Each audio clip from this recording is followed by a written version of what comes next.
Sən de görüm Elxan, yazıcı bu hekayəsində hansı məsələlərə toxunmuşdur? Bakının yenidən qurulmasına, onun yeni tikintilərinə, şəhərimizin gündən-günə gözəlləşməsinə.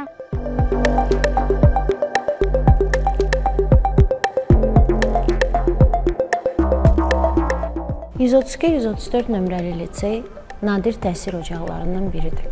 Əsası 1862-ci ildə ilk qızlar üçün təlim-tərbiyə müəssisəsi kimi qoyulmuşdu. İlk olaraq şəhərkənarı bağ ərazisində yerləşən bu lisey sonradan gimnaziya statusu alaraq 1886-cı ildə Bakı milyonçularının əməyi nəticəsində yeni 2 mərtəbəli böyük bir binaya köçür.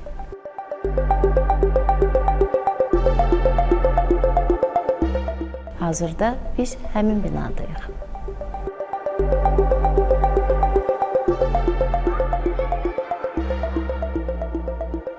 (1918-ci ilə kimi gimnaziya olaraq fəaliyyət göstərən bu müəssisə Xalq Cümhuriyyəti dövründə hərbi akademiyaya çevrilir və Azərbaycanın hərb tarixinin görkəmli nümayəndələri Səməd bəy Mehmandarov, Əliağa Şıxlinski məhz bu akademiyada öz fəaliyyətlərini davam etdirirlər. 1930-37-ci illər ərzində beynəlmiləl məktəb olaraq fəaliyyət göstərən bu təhsil müəssisəsi sonradan 2 ayrı 132-134 nömrəli məktəblər kimi fəaliyyətini davam etdirir. 2010-cu ildə yenidən təmir olunan bu məktəb beynəlmiləl məktəb olaraq 132-134 nömrəli lisey olaraq fəaliyyətinə davam etdirir.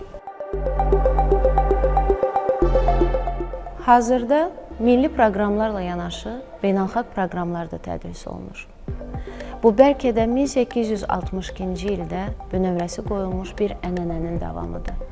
Belə ki, 150-yə yaxın xanımın təhsil aldığı bu müəssisədə yalnız fən bilikləri deyil, xarici dillər də tədris olunurdu. Bu isə məktəbin dünyaya açıq olduğunu bir daha sübut edirdi. Bugün Bakının World Urban Forum kimi mötəbər bir tədbirə ev sahibliyi etməsi belə tarixi binaların mühümliyini və vacibliyini ön plana çəkir. Çünki şəhərin gələcəyi onun keçmişi ilə vəhdətdə daha dayanıqlı olur. Bizim isə məqsədimiz tariximizi qorumaq, onları gələcək nəsillərə ötürməkdir.